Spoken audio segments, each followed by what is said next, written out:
Glórias a Deus, aleluia. Louvado seja o nome do nosso Deus, engrandecido seja o nome do nosso Deus. Aleluia. Eu creio que uma coisa indesculpável, eu diria assim, é a gente estar ignorando a autoridade de alguém.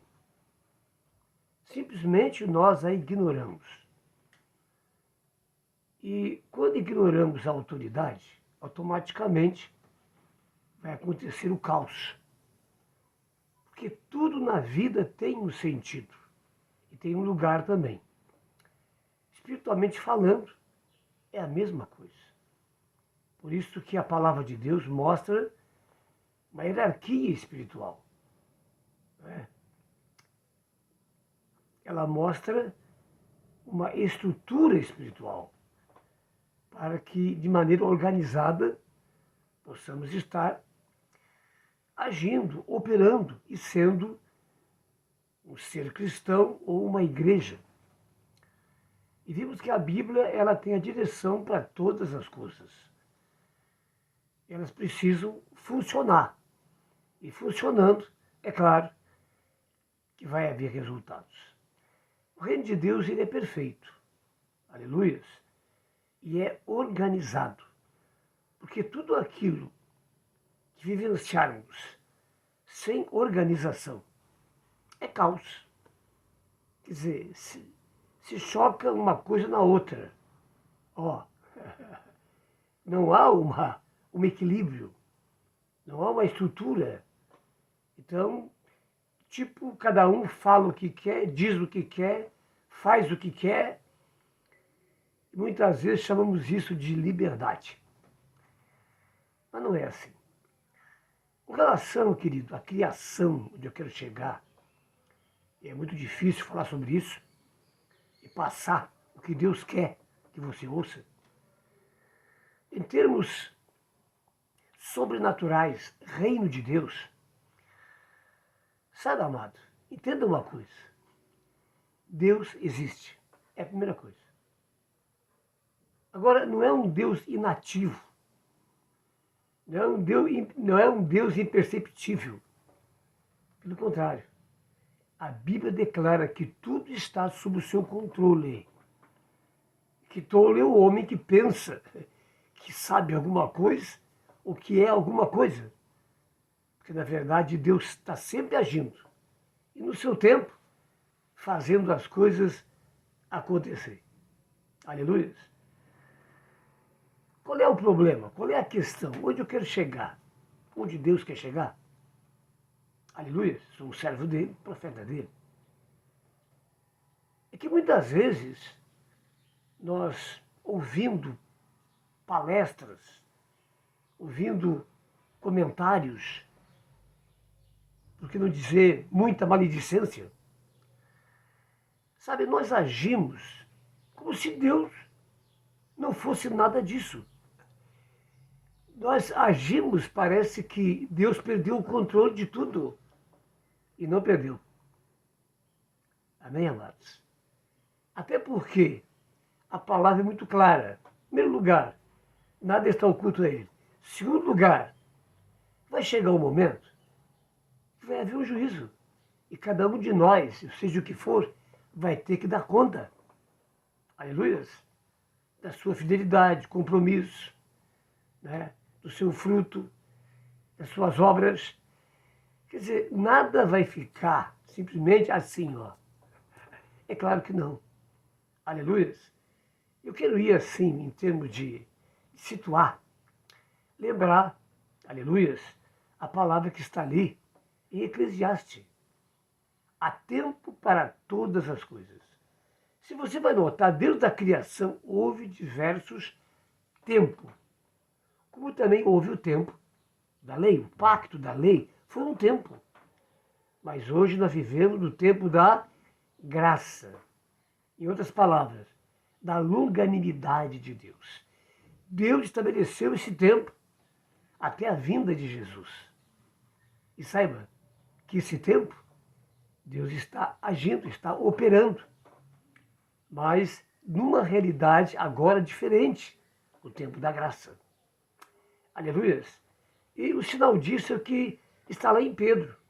Você que está tão dono da verdade, dono do tempo, você que de repente parece ser Deus. Quando Pedro diz, se levantando uma questão, por que demora tanto Jesus a voltar? E Pedro diz e esclarece, porque Pedro é Pedro. Amém, amados? Não olha Pedro como pescador, não. Mas um homem cheio do Espírito Santo e da sabedoria de Deus. Você leu a carta de Pedro, você vai ver isso. Primeira carta, segunda carta, leia bastante. E você vai ver um pescador transformado, cheio do Espírito Santo e sabedoria. Aleluia. E ele declara que a longanimidade de Deus é que não permitiu que ele mesmo liberasse a vinda de Jesus, que virá como Deus, com poder, glória e com toda a autoridade de juiz. Aí sim haverá um julgamento. Mas acredite, Deus está no comando. Qual é o problema? Que você vê comentário, opiniões, gente julgando, gente criticando. E, sabe, o sentimento que dá, para mim dá, diante do absurdo que se ouve, que muitas vezes pessoas equivocadas, longe da verdade, longe do coração de Deus, vêm para malhar pastor, malhar igreja, malhar procedimentos, e vamos que vamos. Eu te pergunto uma coisa, quem é que ganha com isso? Satanás, o pecado ganha com isso. Satanás ganha com isso. Não é Deus. Aleluia. Não é os seus planos eternos para o perdido, por exemplo, que é a principal missão da igreja. Ela foi criada com esse propósito, esse fundamento, e de pregar o evangelho, não é? Buscar o perdido. Aleluia. Sem deixar de cuidar, claro, do rebanho que já tem. Amém, amados? Mas veja bem, tudo isso nos traz a sensação que Deus se perdeu. Que ele não sabe mais nada, que as pessoas fazem agora o que querem, porque querem, e não é assim. Aleluia. Deus está no comando de tudo. E a palavra segue verdadeira. Só dentro de um tempo da paciência de Deus. Diz a palavra de Deus que a ira de Deus se levanta. Eu pregava isso no domingo de ceia. Mas a sua misericórdia o detém. Interessante, porque Deus é santo. E diante das coisas absurdas que acontecem muitas vezes, ele se levanta, mas a misericórdia se manifesta. E eu creio que a misericórdia significa a presença de Jesus no seu lado. Porque Jesus não parou a sua missão.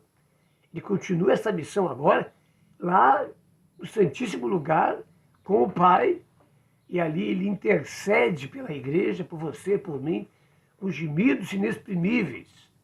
Aleluia. Sabe? E diante do juízo de Deus e o levantar da misericórdia, sabe, querido, eu lembro você.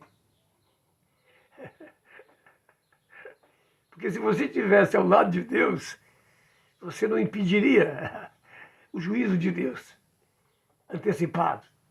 Você, pelo contrário, afundaria com tudo. Porque aquilo que se ouve é só crítica, condenação, é juízo.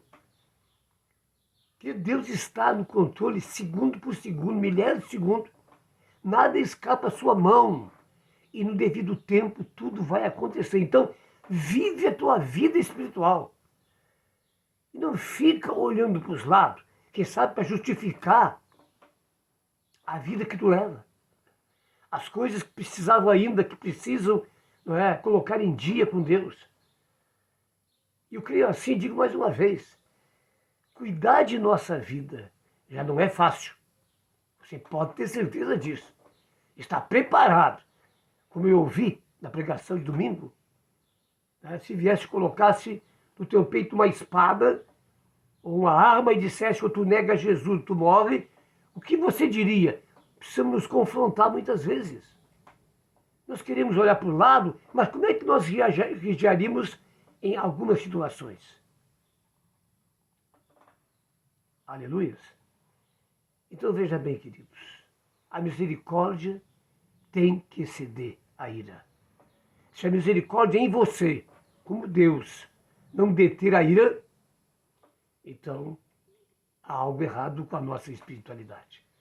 Se o ódio, a raiva, não é, tudo isso, a gente vê palavras assim terríveis contra a igreja, contra os pastores, sabe, não levando em conta aquele que é fiel, aquele que está certo, parece que tudo está errado, não é? Jogando assim, não é, na mídia, uma visão da igreja, uma pior coisa do mundo, a coisa mais horrenda que existe. E não é verdade.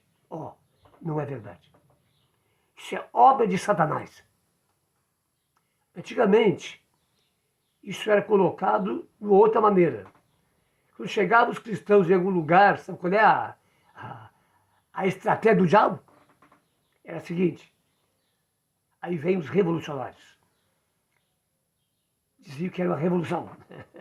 Queriam guerra, queriam briga, queriam luta. E aquilo se inflamava.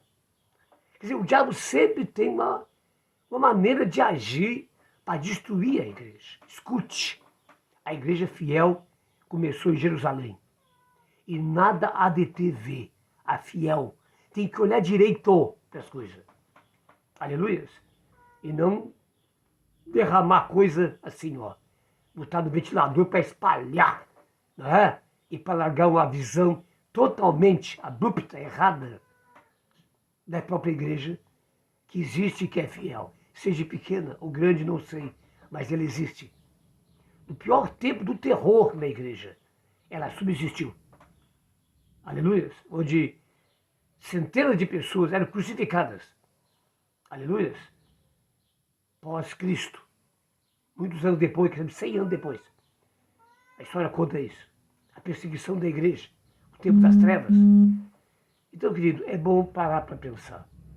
Porque, de repente, na nossa insensatez, estamos o quê? Sendo opositor à igreja, e se opor à igreja é se opor ao próprio Deus. Jesus declarou que as portas do inferno não prevalecerão contra ela. Tem que pegar as bases da palavra de Deus. Aleluias. E deixar de ser juiz, porque já há um juiz. Lá em Coríntios 14 está escrito: porque julgais os teus irmãos. Amado, cuida bem da tua vida, que já é muito. Aleluias. E coopera. Pelo menos ficando em silêncio. Com o escárnio, as acusações, as ações do inimigo, usando N pessoas, N situações, para trazer uma imagem nojenta, quando não é verdadeira. Existe pessoa santa, existe ministérios santos, quem sabe se 10% ou menos, mas existe. Porque a igreja real é essa. Se nós nos confundimos com as coisas e queremos falar dos falsos profetas, dos falsos ministérios, como se fosse a igreja, então nos faltou a razão. Eu tenho que enxergar a igreja. Existe pessoas assim, que dão o seu coração, a sua vida, o seu amor, aleluias, que palpita no coração, o coração de Deus. Almas são pequenos muitas vezes, singelos, mas existem, porque as portas do inferno não prevalecerão contra a minha igreja, é palavra de Jesus. Quem sabe as portas do inferno prevaleceu na tua igreja, não de Jesus. Deus te abençoe. Tudo está no seu controle. Entenda.